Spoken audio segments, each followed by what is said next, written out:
What's going on, family? This is Maurice F. Martin with another episode of today's Inspiration and Motivation Tuesday. Eric Ristow is a guest that I have today that you are absolutely going to love. He is an Oscar-winning, is it Oscar? Emmy. Emmy-winning producer. I'll take an Oscar though too. You'll take an Oscar? I would also take an Oscar for just like being in your presence, right? So, so he is an Emmy-winning producer with Cleveland's News Channel 5. And here's what's awesome about that. He started off at the station as an intern and worked his way up the company. So he's somebody you can relate to, you can learn from, and you can absolutely be inspired by. What's going on, Eric? Hey, thanks for having me. Glad to be here. Absolutely. You are so welcome. So, I just want to jump right into this interview. So when I met you, you were still in college, actually. So I met you at Kent State University. Is this the dream for you? Is this always what you wanted to do in your career, or did you have something different in mind at the beginning of the journey? Definitely something different in mind. At first, I wanted to be either a play-by-play sports announcer, or I wanted to be like a sports anchor on ESPN. The one thing I did at Kent State, though, that I recommend any college student or upcoming broadcast journalists, inspiring broadcast journalists, is to dip your hand in everything. So at Kent, I was at the Black Squirrel Radio, the student radio station there. I was in TV too, doing news and sports and a little producing. And that's when I kind of became interested in producing. I didn't know yet if that was where I wanted my career to take me, but I was like, oh, that's interesting. So then I was lucky enough to score an internship in Washington, D.C. my first part of the senior year. And I actually made the decision to go there, and it actually meant graduating a half semester later. But it paved ways for my future because I was able to work with professionals in Washington, D.C., which is a huge market. But the biggest takeaway was I found that sports producing and news producing was something that I really loved. I really loved the day-to-day grind, getting to collaborate with everybody, getting to know all the stories, getting to pick, create, craft, showcase. That was something that I really liked doing, even more than being in front of the camera. And I was able to score a second internship in the summer of my senior year at Cleveland with Andy Baskin, who some of you may know as the 92.3 Sports Midday radio host now, but he was at the time the sports director in Cleveland at East Channel 5. And I was able to work with him for the summer, and that's how I landed my first job. And I picked up a valuable relationship with Andy that I still have today, but I was able to score an internship there. And from day one in that internship, my main goal was, okay, I'm going to bust my butt. I'm not getting paid for this, but I'm going to bust my butt with the end goal of maybe, by the grace of God, landing a small position here, even if it's part-time or something like that. I put in 60 to 80 hour weeks, and anything they threw at me, I would try. Even if I didn't really know how to do it, I was like, okay, I don't know how to do this, but I want to try. What can I do? And I had a great mentor in Andy. He was willing to take me under his wing and show me stuff I didn't know. And it curtailed into my first job. And I mean, I got to say the first job wasn't glorious. I was working overnights as an associate producer. So the morning show starts at 4:30 in the morning, but you have to actually get there to start prepping for the show and start creating the show at 11 o'clock the previous night. So I was 11 p.m. to 7 a.m.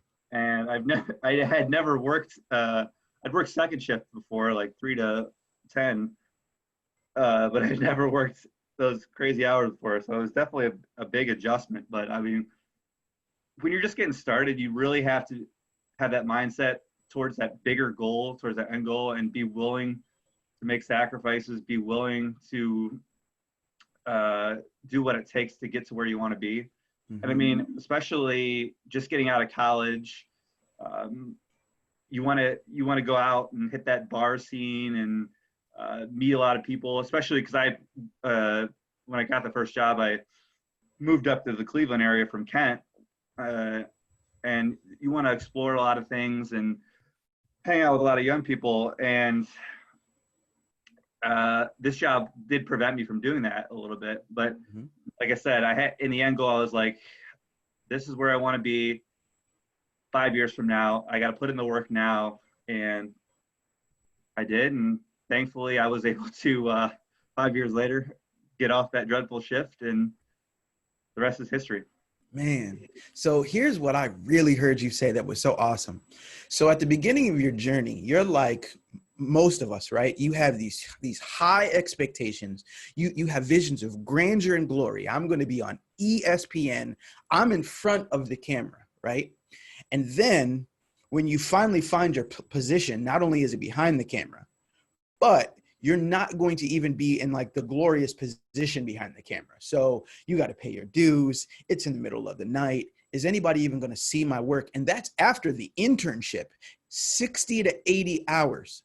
Some people, if you told them they were going to have to spend 60 to 80 hours a week and they weren't going to get paid and they had to give it everything they had, and they were like, but I want to be the guy on ESPN in front of the camera. Some people would never make that sacrifice, would never go do that work, would never do that internship, let alone 2 internships. So what was like the greatest lessons that you learned about yourself in that part of the journey, as you were in the grind, as you were just like, man, I don't know if I'm ever going to make it or not. What did you learn about yourself during that? Well, the first takeaway, yeah, it was 60 to 80 hours a week, but a lot of that time I'm working in the Cleveland sports, something that I love. I'm working with professionals who I admire. So a lot of the time, yeah, I'm putting in a ton of work, but it was during that time that I found out that I loved doing what I was doing. So that helped a lot. Yeah, it was a grind. There were some days where I'm like, I'm not going to make it through this.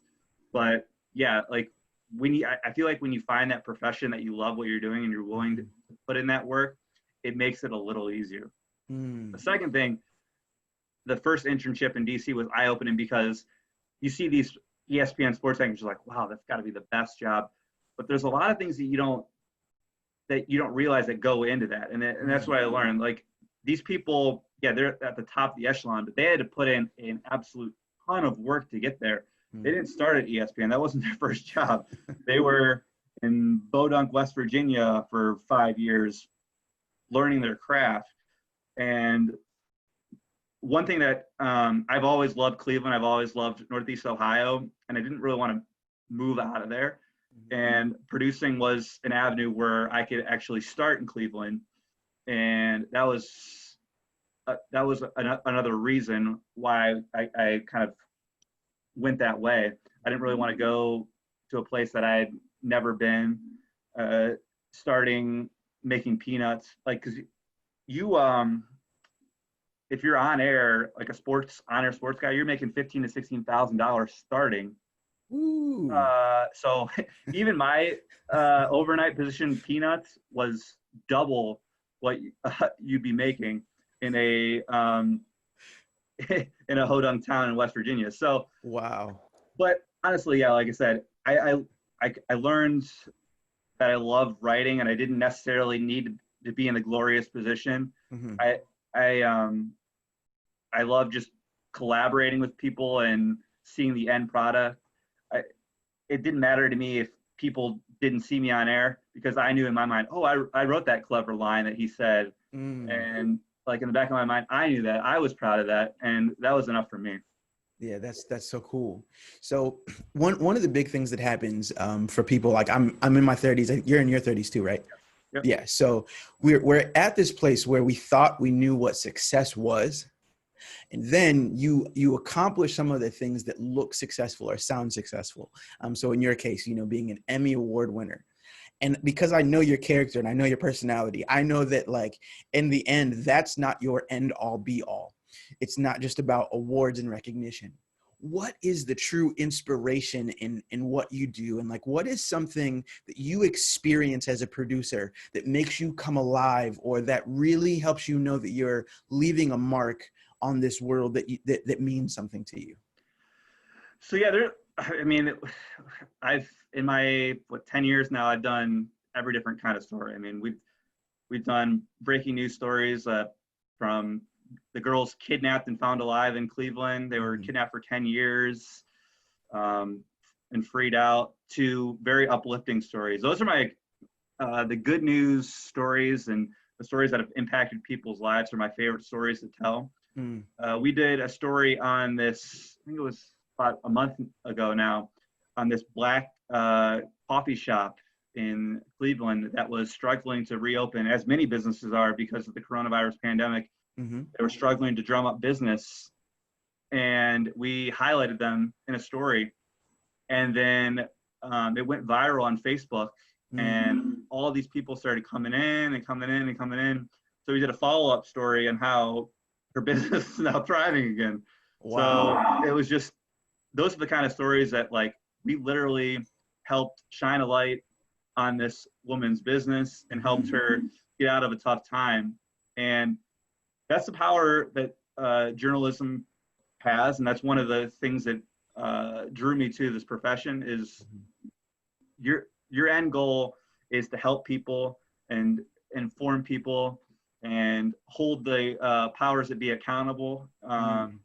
And that is another reason why I love journalism. I mean, you hear that's the mainstream media. I mean, local journalism at its root is helping the community out, and informing them. And you're a part of the community. So, I mean, we have no vested interest in our opinions and stuff like that. It's literally, we're trying to help you out. And like I said, like you said, I mean, the awards, yeah, they're great, but like, I don't strive for that at all. I mean, I'm very honored, don't get me wrong, but every day, like, I'm trying to create the best product for the viewer, so they can watch my show and be like, oh, okay, I learned something I didn't know, or wow, I'm great. I watched News 5 at 5 because these are the takeaways. And that's kind of why I love my job. Yeah, and I think what I hope people are hearing that you're saying is you're talking about those deeply entrenched motivations that you have, like the values that you really hold true. Sometimes we hold the accomplishment much higher than the values that it takes to lean on to get to the accomplishment. And what happens is you accomplish things, you hit your finish line, but it's a bankrupt, empty victory. It's hollow and shallow. But if you know what really makes you come alive, so for you, I've heard you say these words, being a voice to the voiceless, right? So if that's what really makes you come alive, and you're doing that work, and you're working with the people who are on your team, and you're empowering them to do their best work, and you're working behind this, and at the end of the day, everything comes together, and you're seeing your strong mission accomplished, then the award is just the indicator that you've been doing it right and you need to keep doing it. Instead of being the end all be all, it's just an indicator. And I think that is something that not only young people need to hear, people our age need to hear, and sometimes people who are older who have maybe lost their way a little bit and are trying to figure out how to recalibrate. I think that's important for them as well. And to give a sports reference, you ask any great athlete, LeBron James, Michael Jordan, they don't care about winning the MVPs. What's their all end goal? They want to win that title. Yeah. And they want to collaborate with that team and all come together and reach that mission to win a championship.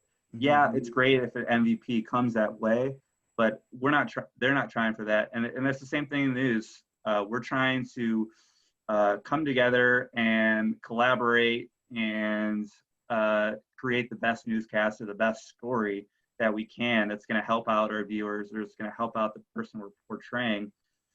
Yeah, I've won a Best Producer award, but like I said, I wasn't striving for that. I was, like I said, every day trying to tell the best stories that we can to help the viewers, to help who we're portraying. Just now you mentioned, sports and watching LeBron and people like that. When I think about LeBron, I think about watching not just them win a title. I think about some of the series in the Cavs, with the Cavs, where they were losing. And LeBron would get in front of a mic during these press conferences, and he would say, we did some good things. We did some bad things. There's lessons to be learned. We'll be all right. And at some point, I realized he really meant that. He thought he could fail his way to success. It seems like that's what all the greats do. When I think about you and how I've watched you from afar as you've grown, it seems like you've really embraced what it is to fail, like not the big long-term failure, but the everyday failures that you can learn from and gain wisdom from. What is your attitude when it comes to like failing and success and all that? I got to say that I still fail now. I've been in the business for more than 10 years, and there are things that I try that don't work. But I think you need to be able to be willing to be a risk taker. You need to be willing to take that shot, to hit that big shot.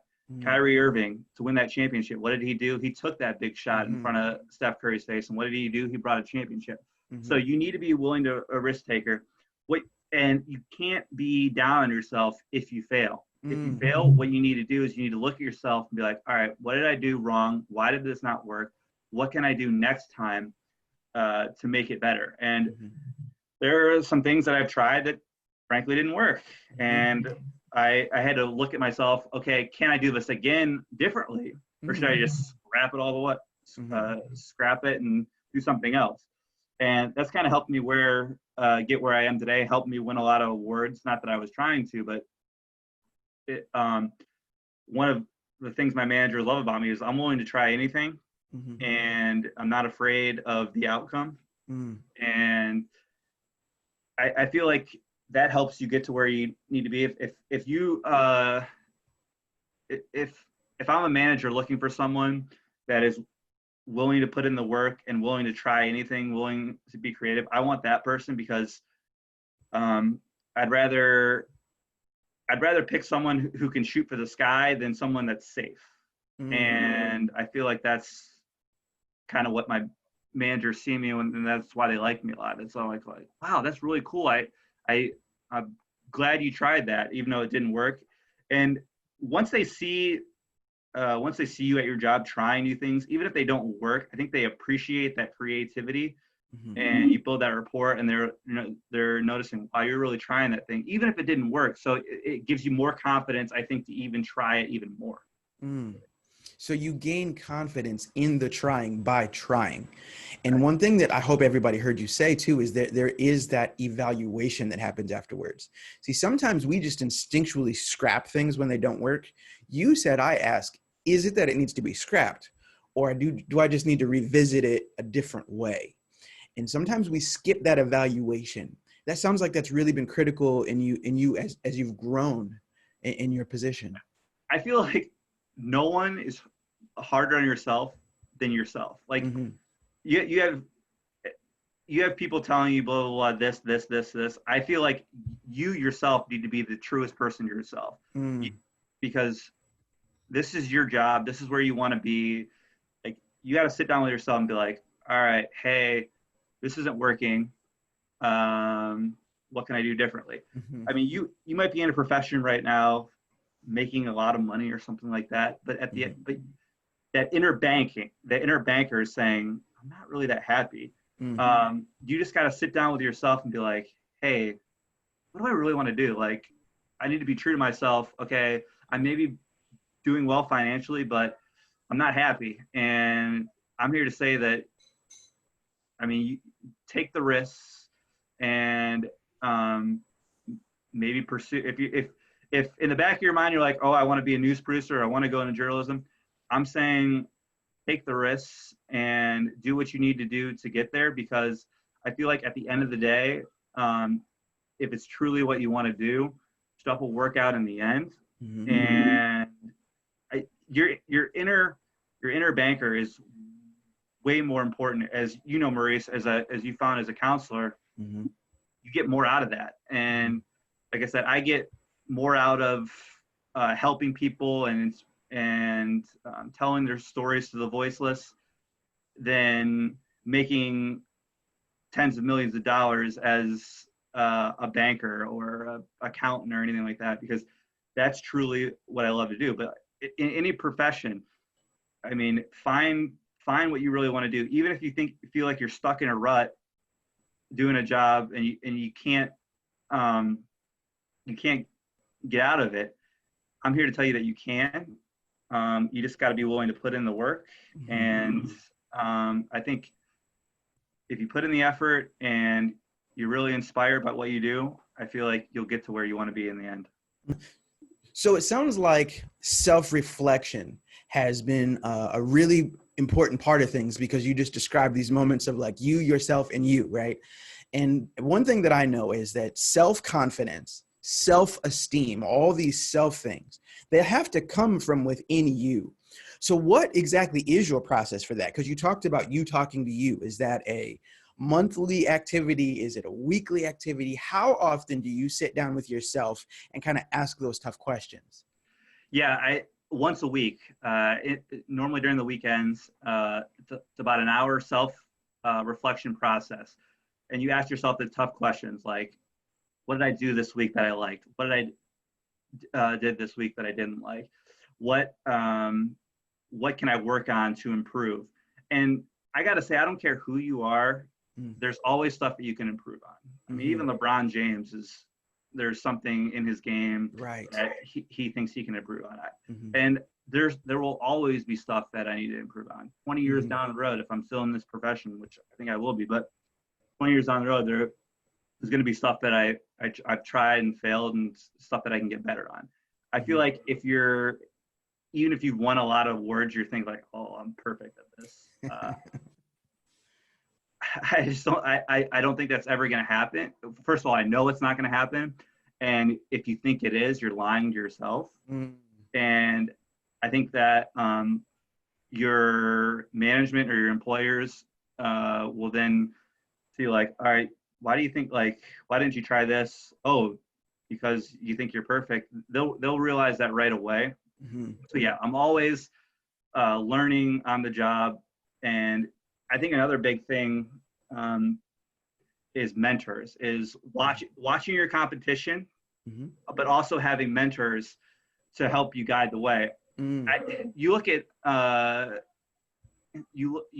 like LeBron James. I think he excelled because he played a great team in the Warriors that brought the best out of you. If you have guys that aren't challenging, you're not going to challenge yourself to the fullest. But Cleveland's a very competitive news market. So there's a lot of great news stations. So I feel like that also helps me thrive, because I know I'm going against a lot of great producers, great people in this industry. So that makes me want to bring my best every day. And I think that helps too. Yeah. And the way that you view it is so healthy.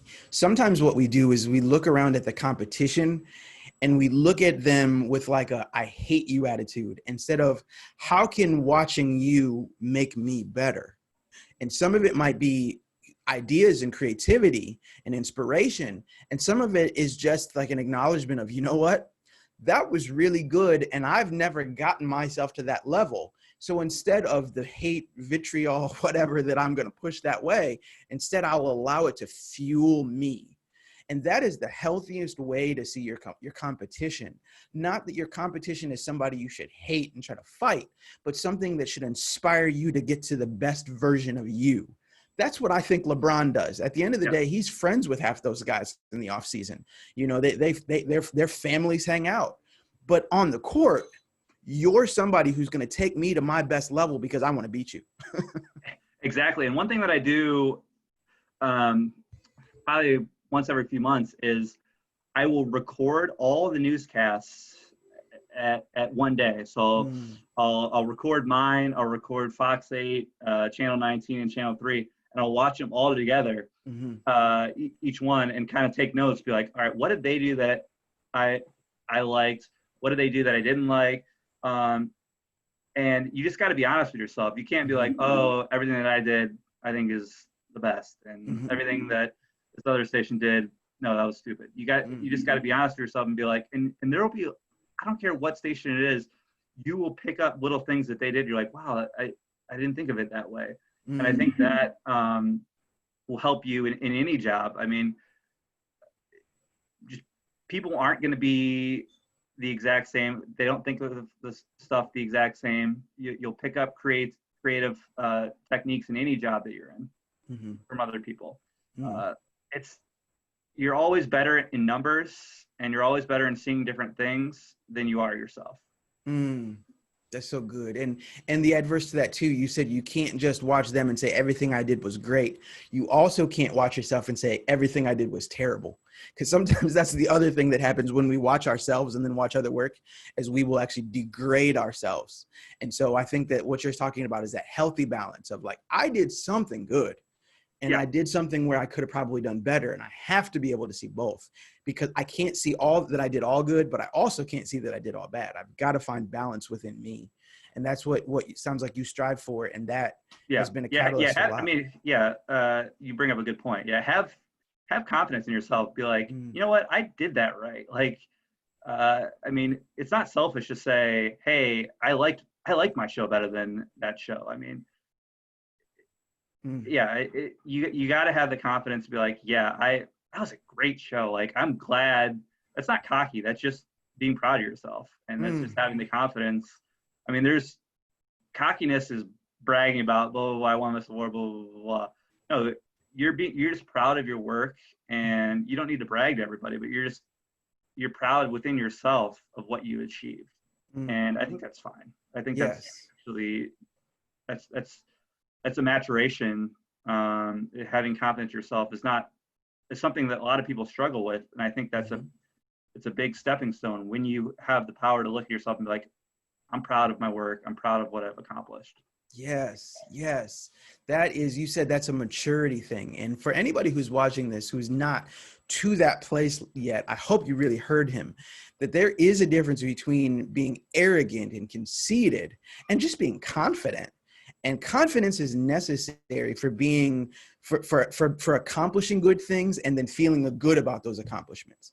I have accomplished some amazing things in my life that if I wrote them down, you'd be like, Maurice, that's awesome. But when I accomplished them, they were hollow victories. I wasn't in a good place. I didn't feel good about me. I wasn't really proud of myself. So when I accomplished it, it was like, oh, I did, but like, what do I got to do next? Because I got more to do. Versus there's some small accomplishments I've had that don't look as impressive on paper, but because I was in a good place and I was healthy and I was just confident, I was so excited to accomplish this thing and nobody else knows about, and so it's some of it is just about you, your inner self, your inner attitude. It's not just about what the world sees. It's about what you feel. And I think that is critical. So I know that you have a wife and you are a parent.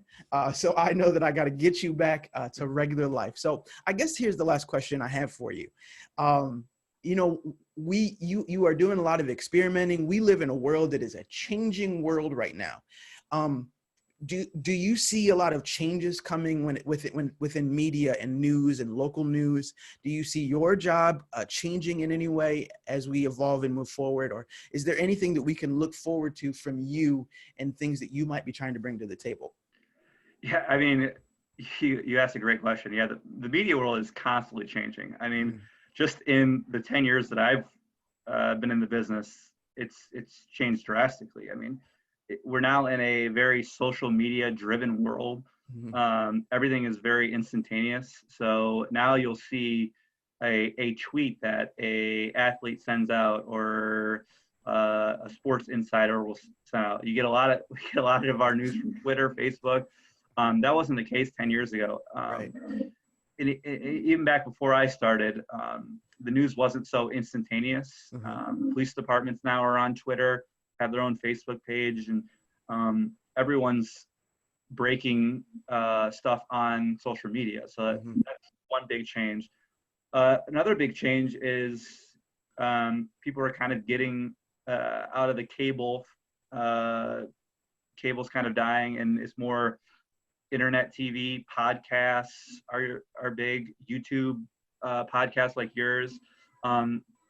You have YouTube social media influencers that have kind of taken off.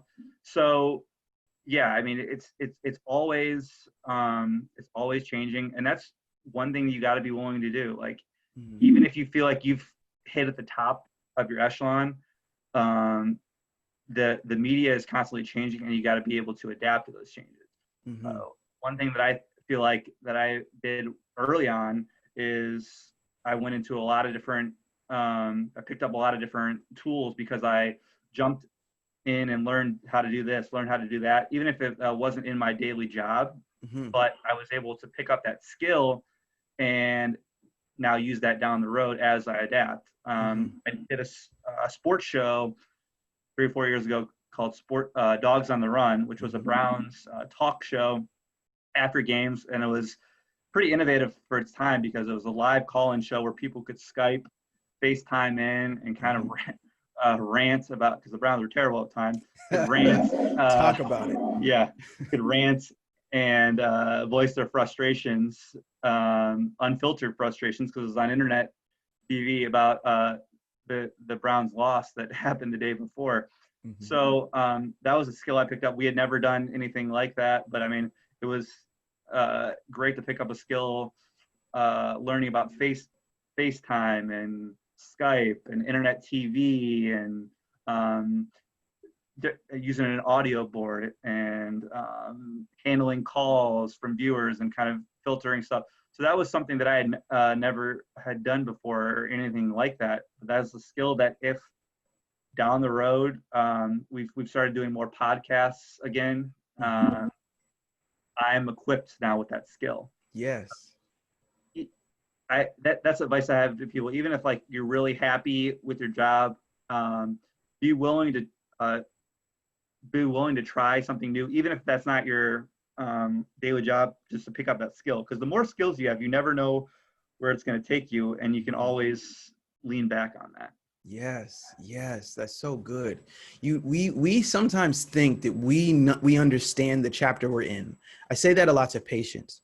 So you know what things look like around you right now, and you're in the midst of this lesson or in this experience, and you think you know how things are going to play out, but you don't.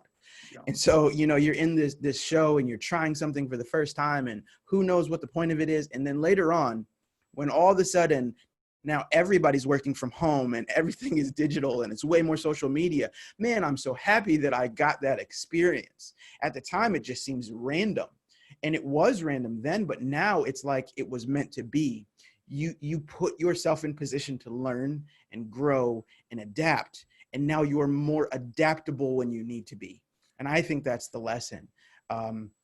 There's some things that I've done in my life, as a musician, anytime they say, hey, we're going to have you do a voiceover for this radio station. And you're just going, hey, this is Maurice from Winslow and blah, blah, blah, blah, blah, blah, blah. And I was like, why am I doing this? This isn't a big deal. Do you know how much more confident I am sitting in front of a microphone because I did things like that? Or because of I had to learn how to get in front of a camera and do interviews as the person interviewed, and I had to learn how to spin the interview to say what I wanted said in the interview. Now I ask people questions like, what is it that you want said during the interview? All these things helped me in my mindset and my approach, and I'm not saying I've got it perfect. I'm still learning. But you don't know what you don't know. And the best thing you can do is just to grow, learn, gain skills, gain knowledge, and adapt as much as possible, because it can help you down the road in ways you can't even comprehend. Exactly. And I feel like you too, being a musician too, you were interviewed from time to time, and you've kind of picked up skills that you're now using that for the show. You always, and one thing too, when you're trying new things, even if it's something that you're not thrilled about, just pay attention, because like I said, pick up that skill, because like you said, you never know when you're going to use it, and it could be the littlest thing from that session that you wouldn't think you'd ever use again. Trust me, you could use it. I mean, you look at professional athletes like LeBron James. he's not going to be playing basketball forever. So what else is he doing? Mm-hmm. He started stuff like his I Promise program, which has helped a lot of kids. I mean, and then they also have Spring Hill Productions. Yeah, a production company. So he's already set himself up because he sees that future, his future 10 years down the road when he's not able to play basketball again. Mm-hmm. So not, like I said, not a lot of people are able to see that far in the future. That's why you need to keep learning new tricks, learning new skills, and that'll help you down the road. Yes, thank you so much for this, Eric. I think that not only if people are trying to get into the entertainment world or get into production, they would get a lot out of this if they're just Googling, looking for producers to learn from. But any person who wants to be, I don't care if they're trying to be a better father, a better husband, or a better employee at anything. Some of those skills that Eric talked about today, when he talked about the attitude you have to take of, yeah, it's 60 to 80 hours, but I got to give my best, because only if I give my best and I invest now can I get to where I'm trying to go later. He talked about not just trying to just win awards, but having a vision of trying to change people's lives, and that was the catalyst. And then the award is just something beautiful that's a milestone. It's not the whole pursuit, because what do you do when you get the pursuit and the pursuit is done? Now you have nothing to accomplish. And so the mindset deep down is what keeps him from being complacent. And the last thing that I think was so important that he talked about during this interview was the willingness to fail. So being okay with learning new skills, learning new lessons, adapting to change in the difficult situations, so that in the end, you're a better version of you and you're able to accomplish more things. So guys, thank you so much for tuning in today. I hope that you really got something out of this. Be sure, if you're in the Cleveland area, to tune in to News Channel 5. It's the 5 o'clock broadcast is the one that Eric is the producer of. So make sure you check it out here in Cleveland, and of course, check them out online. I'll make sure I have links to their social media and everything down below. Eric, thank you so much for joining us today. We really appreciate it. Please thank your wife for letting me borrow you for a little while.